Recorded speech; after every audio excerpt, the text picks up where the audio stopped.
Hey everyone, Dr. Mohan Das here. Machines break, and that's a fact. However, predicting those failures using machine learning is very hard because it's very rare to get the data on faulty machines. I tackled exactly this problem during my PhD using self-supervised learning. Imagine training an AI model to predict failure of the system using only a fraction of labeled data. This video will show you how you can use self-supervised learning to turn unlabeled data into training gold. It is like teaching a machine to see pattern on its own. Stay tuned to learn how.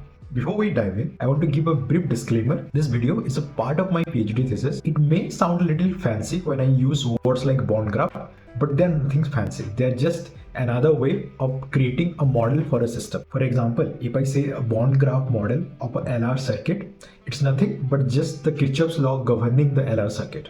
Or when I talk about DC motor, it's nothing but the Newton's law and the Kirchhoff's law which are governing a DC motor. That's it. So if that is out of the way, let's get started. We use self-supervised learning method to leverage a large amount of unlabeled data. Our model generates residual signal to minimize the need for labeled data. But there is a catch with BGCNN method. It is purely supervised, limiting the use of unlabeled data. To tackle this, we suggest a self-supervised pre-training approach. Imagine having both labeled data and unlabeled data. Here the labeled data is denoted as DL and unlabeled as DU. In our three-stage process that we proposed, we start with obtaining the dataset, move to pseudo-label generation, and then finish with pre-training and fine-tuning. For the pseudo-label generation, we create pseudo-labels ZU for the unlabeled data. In the pre-training, we use the neural network KH with H as a feature extractor and K as a classifier head. The network is trained using unlabeled data and pseudo-labels.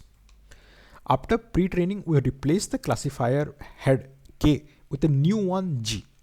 In the fine-tuning phase, we use the limited label data that we have available to update G while keeping the feature extractor H same. We do not change the weight of the feature extractor H. This self-supervised learning method effectively transfers knowledge from the unlabeled data to the target task. Now I'll walk you through our self-supervised learning based fault detection and isolation method. Our training data includes a lot of unlabeled data and small amount of labeled data. We start by initializing the deep learning model KH. In this model, the classifier head is fully connected layer and feature extractor made up of convolution layers and max pooling. We use unlabeled data to pre-train this neural network using XU and ZU and a binary cross entropy loss function. Later, we replace the last layer K with a new fully connected layer G, keeping the feature extractor and adding a new classifier G. We train this modified neural network with the labeled data using XL and YL with categorical cross entropy loss function as given here. Finally, we evaluate our trained model on the test dataset using F1 score as metric. Now let's look at the results on the DC motor FDI using this method. The bar graph shows both supervised and self-supervised learning. It's clear that our self-supervised learning performed way better when there is limited labeled data is available. This highlights the effectiveness of our proposed method. Now we'll discuss a key aspect of our self-supervised learning method, how we generate the pseudo labels using the LFT bond graph model. We start with the system extracting data like parameters and sensor measurement.